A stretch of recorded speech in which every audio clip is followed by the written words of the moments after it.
नमस्कार दोस्तों, स्वागत है आपका राजंस करियर प्राइवेट लिमिटेड के ऑफिशियल यूट्यूब चैनल पर। मैं हूं शशिधर पांडे और आज हम यहां पर देखने जा रहे हैं संविधान के कुछ महत्वपूर्ण प्रश्न। तो आइए देखते हैं भारतीय संविधान के कुछ महत्वपूर्ण प्रश्नों को। तो सबसे पहला प्रश्न है यहाँ पे हमारे सामने कि भारत की संविधान सभा के अस्थायी सभापति कौन थे। चार ऑप्शन दिया है। पहला दिया है डॉक्टर श्री सच्चिदानंद सिन्हा, दूसरा दिया है डॉक्टर राजेंद्र प्रसाद, तीसरा दिया है डॉक्टर B.R. अम्बेडकर और चौथा नाम दिया है आपके सामने पंडित जवाहरलाल नेहरू।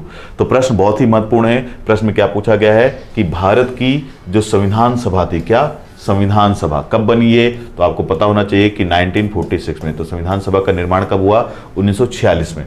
तो ये जब संविधान सभा बनी हमारी 1946 में, तो उसके पहले जो अध्यक्ष थे यानी कि जो सभापति थे पहले, वो अस्थायी थे। ध्यान रखेंगे क्या थे वो? अस्थायी, स्थायी नहीं थे वो।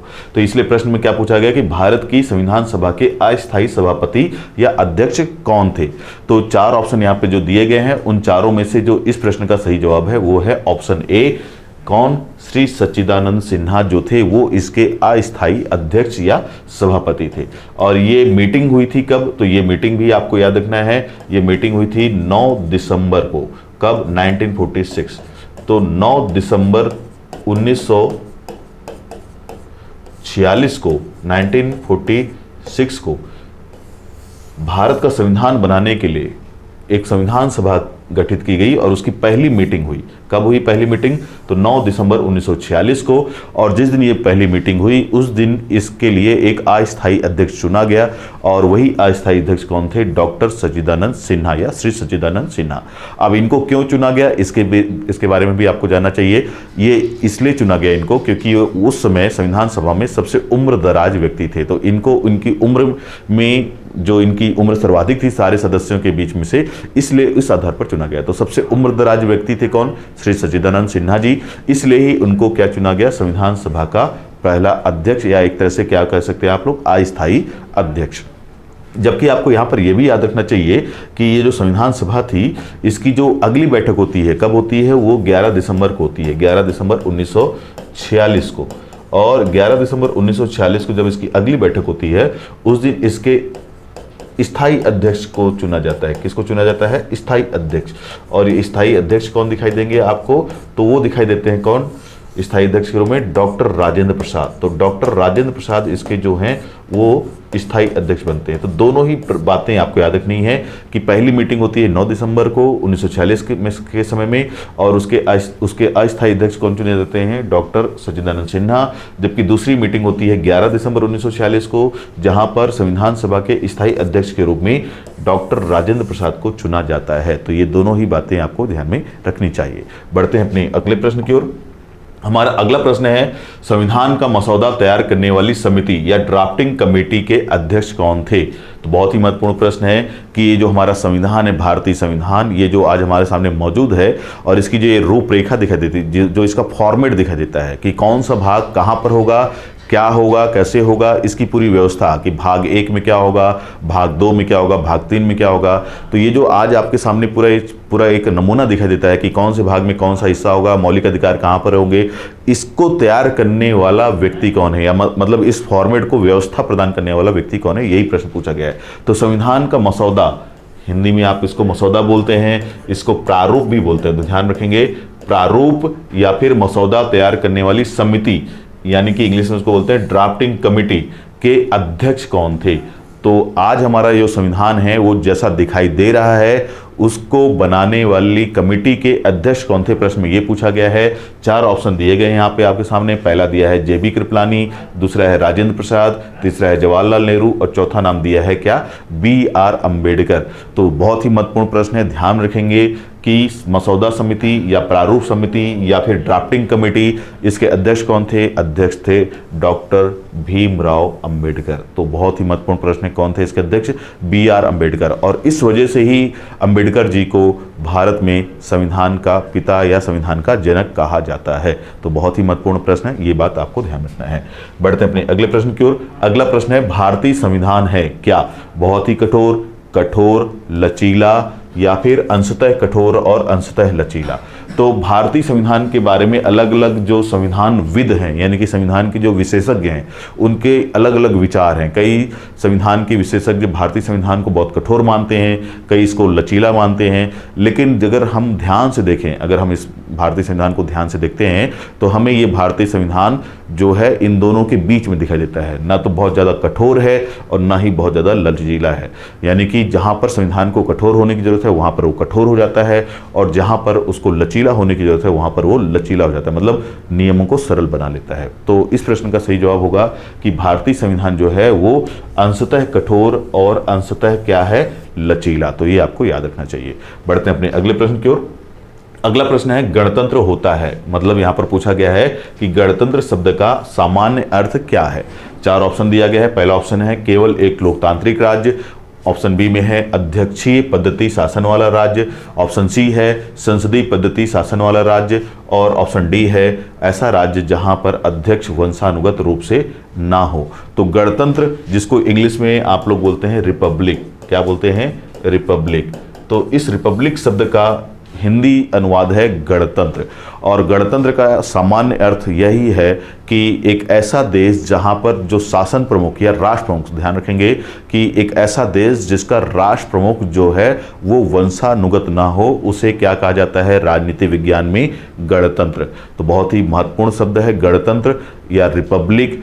किसको कहा जाता है, ऐसे देश को कहा जाता है जिस देश का जो राष्ट्र प्रमुख होता है वो वंशानुगत ना हो। जब किसी देश का राष्ट्र प्रमुख वंशानुगत ना हो, अर्थात उसे जनता के द्वारा चुना जाए, चाहे तो प्रत्यक्ष तरीके से चुना जाए चाहे अप्रत्यक्ष तरीके से चुना जाए, किसी भी तरीके से चुना जाए, बस उसको चुना जाना चाहिए, वंशानुगत नहीं होना चाहिए। तो जब किसी देश का राष्ट्र प्रमुख वंशानुगत ना होकर के जनता के द्वारा प्रत्यक्ष या अप्रत्यक्ष रूप से चुना जाता है तो उस देश को या ऐसे देश की शासन प्रणाली को गणतंत्रीय शासन प्रणाली कहा जाता है। तो ध्यान रखेंगे कि गणतंत्र शब्द का यहाँ पर सामान्य अर्थ क्या होगा, ऑप्शन डी इसका सही उत्तर होगा। देखिएगा क्या लिखा हुआ है ऑप्शन डी में कि ऐसा राज्य जहाँ पर अध्यक्ष मतलब देश का या राज्य का शासन प्रमुख, राष्ट्र प्रमुख बोलिए, यहाँ पर क्या बोलिए आप, राष्ट्र प्रमुख। तो राष्ट्र प्रमुख जो हो वो क्या ना हो, वंशानुगत रूप से ना हो। तो जब किसी राष्ट्र का प्रमुख वंशानुगत ना हो, जनता के द्वारा प्रत्यक्ष या अप्रत्यक्ष रूप से चुना जाए, तो उसको राजनीति विज्ञान की परिभाषा में क्या कहा जाता है, गणतंत्र या रिपब्लिक। बढ़ते हैं अपने अगले प्रश्न की ओर। हमारा अगला प्रश्न है संविधान सभा द्वारा भारत के संविधान को तैयार करने के लिए कितनी समितियों का गठन किया गया था। तो बहुत ही महत्वपूर्ण प्रश्न है कि जब संविधान की शुरुआत होती है, कब शुरुआत हुई, तो याद रखेंगे कि 9 दिसंबर 1946, अभी थोड़ी देर पहले भी हमने चर्चा की थी कि संविधान सभा की पहली बैठक कब शुरू हुई, तो 9 दिसंबर 1946 को शुरू हुई। कब समाप्त हुआ, अंतिम बैठक कब हुई, एक तरह से बोला जा सकता है, तो वो हुई 26 नवंबर। कब हुआ, तो 26 नवंबर 1949। तो 9 दिसंबर 1946 से 26 नवंबर 1949 तक हमारा संविधान बनता रहा, और इस दौरान बहुत सारी अलग अलग समितियां बनाई गई। मतलब ऐसी समितियां, ऐसा समूह बनाया गया जिनका उद्देश्य अलग अलग था। मतलब किसी का उद्देश्य ये था कि आप पूरे देश के लिए कानून बनाइए, तो उसको नाम दिया गया संघीय समिति। कुछ ऐसी समितियां बनाई गई जिनको ये उद्देश्य दिया गया, जिनको ये कार्यभार सौंपा गया कि आप राज्यों के लिए कानून बनाइए, तो उनको राज्य या प्रांत समिति नाम दिया गया। कोई ऐसी समिति बनाई गई जिसको बोला गया कि आप मौलिक अधिकारों से जुड़े हुए विषयों पर कानून बनाइए, तो उनको दिया गया मौलिक अधिकार से जुड़ा हुआ समिति।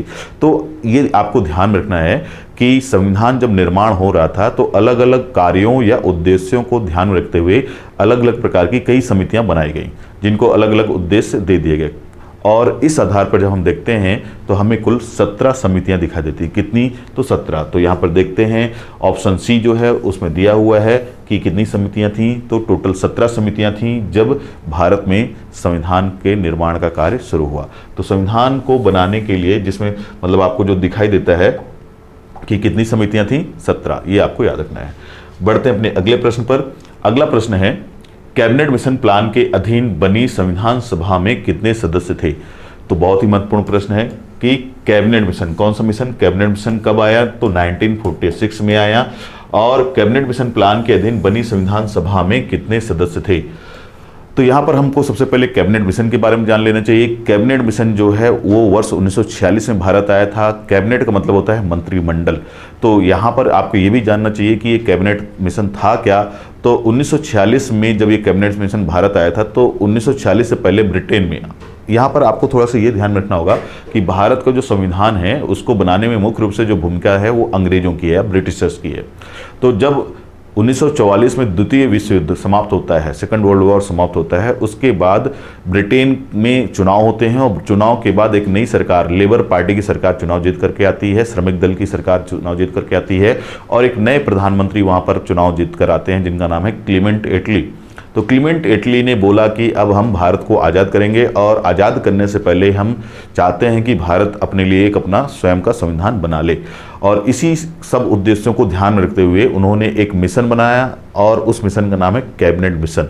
कैबिनेट मिशन इसीलिए कहा जा रहा है क्योंकि इस मिशन में उस समय की जो सरकार थी, क्लीमेंट एटली की जो सरकार थी, उसके मंत्रिमंडल के कुछ सदस्यों को ही इस मिशन में सदस्य के रूप में भेजा गया था, इसलिए इसका नाम है कैबिनेट मिशन। तो ब्रिटिश कैबिनेट या मंत्रिमंडल के सदस्य इसमें शामिल थे, इसलिए इसका नाम था कैबिनेट मिशन। कब आया ये भारत में? तो 1946 में आया।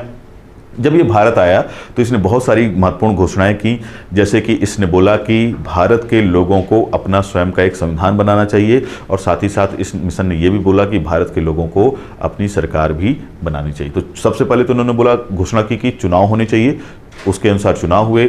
चुनाव के बाद सरकार बनी भारत की, जिसको अंतरिम सरकार कहा जाता है, और साथ ही साथ इस अंतरिम सरकार को ये भी जिम्मेदारी दी गई कि वो भारत के लिए क्या बनाए, संविधान बनाए। तो ये सारी बातें हुई कब? किस मिशन के बाद? कैबिनेट मिशन के भारत आने के बाद। तो कैबिनेट मिशन की घोषणा होती है 1946 में, उसके बाद बहुत सारी बातें होती हैं और इस कैबिनेट मिशन की घोषणा के बाद ही भारत में भारत के संविधान के निर्माण के लिए एक संविधान सभा का गठन किया जाता है। तो प्रश्न में वही पूछा गया है कि कैबिनेट मिशन प्लान के अधीन बनी संविधान सभा में कितने सदस्य थे? तो ऑप्शन ए है 389, बी में 411, सी में 289 और डी में 487। तो इस प्रश्न का सही जवाब है 389। कितने सदस्य थे?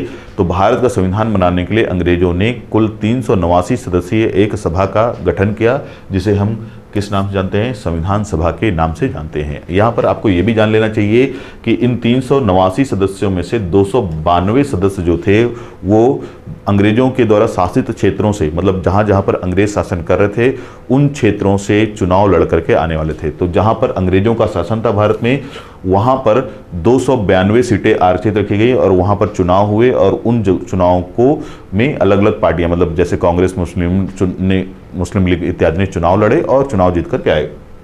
तो 292 सदस्य कहाँ से आने वाले थे?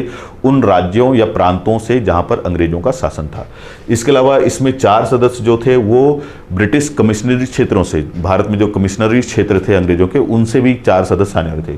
तो 292 + 4 ये हो गए। इसके अलावा इसमें ये नियम भी रखा गया कि 93 सदस्य, कितने? 93। तो 93 सदस्य जो थे इन 389 में से, वो कहाँ से आने वाले थे?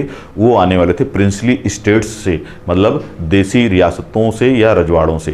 तो भारत में आपको याद रखना चाहिए, पता होना चाहिए कि आज़ादी के समय कई सारी देसी रियासतें थीं, मतलब छोटे मोटे राज्य रजवाड़े थे।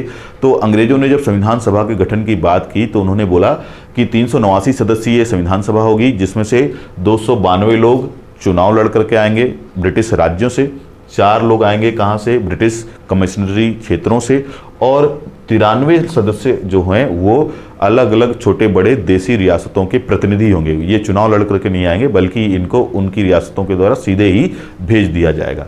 इस तरह से जब आप इन तीनों को कैलकुलेट करेंगे तो दिखाई देगा कि 389 सदस्य आपको दिखाई देते हैं। तो ये सारी बातें आपको ध्यान में रखनी होंगी। बढ़ते हैं अपने अगले प्रश्न की ओर। हमारा अगला प्रश्न है कि वेवेल योजना की असफलता का मुख्य कारण क्या था? ऑप्शन ए दिया हुआ है ब्रिटिश सरकार से समर्थन का अभाव, बी दिया हुआ है कांग्रेस तथा मुस्लिम लीग के मध्य सहमति ना हो पाना, सी दिया हुआ है पाकिस्तान की मांग के लिए मुस्लिम लीग का अड़ा रहना, और डी दिया है उपरोक्त सभी। तो ध्यान रखेंगे कि ये वेवेल योजना आई कब थी? तो ये आई थी 1945 के आसपास। तो 1945 के आसपास जो उस समय के भारत के वायसराय थे लॉर्ड वेवेल, उन्होंने क्या थे ये? तो भारत के वायसराय थे 1945 के समय में, और इन्होंने भारत में मुस्लिम लीग और कांग्रेस के बीच सहमति बनाने का प्रयास किया था, और इस सहमति के माध्यम से वो भारत को आगे ले जाना चाह रहे थे, भारत की आज़ादी और अन्य चीज़ों की ओर ले जाना चाह रहे थे। लेकिन जब ये बैठक शुरू होती है, मतलब मुस्लिम लीग और कांग्रेस और अन्य जो भी पार्टियां थीं जो भारत में उसमें आज़ादी को लेकर के आंदोलन कर रही थीं, तो उस दौरान ये जो मीटिंग है उसमें मुस्लिम लीग जो है वो अपनी मांगों को लेकर के अड़ जाती है, और जिसके चलते ये मीटिंग जो है, ये योजना जो है असफल हो जाती है। तो ध्यान रखेंगे कि वेवेल योजना 1945 में लाई गई, किसके द्वारा? उस समय के वायसराय लॉर्ड वेवेल के द्वारा। उनका उद्देश्य था कि जो कांग्रेस और अन्य पार्टियां जो भी हैं, मतलब आज़ादी के लिए जो भी पार्टियां आंदोलन करी थीं और उनके बीच जो भी मतभेद थे, उन सभी मतभेदों का सॉल्यूशन निकालना था इस योजना का उद्देश्य। साथ ही साथ मुख्य रूप से कांग्रेस और मुस्लिम लीग के बीच जो भी मतभेद थे, उन मतभेदों को दूर करने के लिए ही वायसराय लॉर्ड वेवेल ने एक सम्मेलन बुलाया था शिमला में। कहाँ पर बुलाया था? तो ये भी ध्यान रखेंगे, शिमला में। और ये सम्मेलन शिमला में बुलाया उन्होंने, जिसको वेवेल प्लान के नाम से जाना जाता है। और उद्देश्य यही था कि मुस्लिम लीग और मुख्य रूप से कांग्रेस के बीच किसी जो भी विवाद है उनको दूर किया जाए। लेकिन ये सम्मेलन असफल रहता है, क्योंकि मुस्लिम लीग अपनी मांगों को लेकर के वहाँ अड़ी रहती है, कांग्रेस भी वहाँ पर अपनी जो विचारधारा थी उसको लेकर के अड़ी रहती है। तो दोनों के बीच क्या होता है? विचारधारात्मक बहस हो जाती है। दोनों एक दूसरे की विचारधारा से दूरी बना लेते हैं, कांग्रेस और मुस्लिम लीग, और जिसके चलते ये योजना असफल हो जाती है। तो आपको याद रखना है कि इस प्रश्न का सही जवाब क्या होगा। क्वेश्चन देख लीजिए कि वेवेल योजना की असफलता का मुख्य कारण क्या था। तो इस प्रश्न का सही जवाब होगा कि कांग्रेस तथा मुस्लिम लीग के मध्य सहमति का ना बन पाना। ऑप्शन बी, ध्यान रखेंगे, ऑप्शन बी इस प्रश्न का सही जवाब होगा कि कांग्रेस तथा मुस्लिम लीग के बीच किसी भी तरह की सहमति नहीं बन पाई कि क्या करना है क्या नहीं करना है, जिसके चलते लॉर्ड वेवेल को बाद में ये घोषणा करनी पड़ी कि ये योजना असफल हो चुकी है। बढ़ते हैं अपने अगले प्रश्न की ओर। अगला प्रश्न है, संविधान के निर्माण में निम्न में से कौन सा दल शामिल नहीं था। तो ध्यान रखेंगे, प्रश्न क्या पूछाएगा कि संविधान के निर्माण में निम्न में से कौन सा दल शामिल नहीं था। ए ऑप्शन भारतीय राष्ट्रीय कांग्रेस शामिल था, बी ऑप्शन मुस्लिम लीग वो भी शामिल थी, सी ऑप्शन साम्यवादी दल यानी कि कम्युनिस्ट पार्टी वो भी शामिल थे, और डी ऑप्शन दिया है हिंदू महासभा। तो ध्यान रखेंगे कि संविधान के निर्माण में हिंदू महासभा ने या उसके सदस्यों ने भाग नहीं लिया था। तो प्रश्न का आंसर क्या होगा? हिंदू महासभा। बढ़ते हैं अपने अगले प्रश्न की ओर।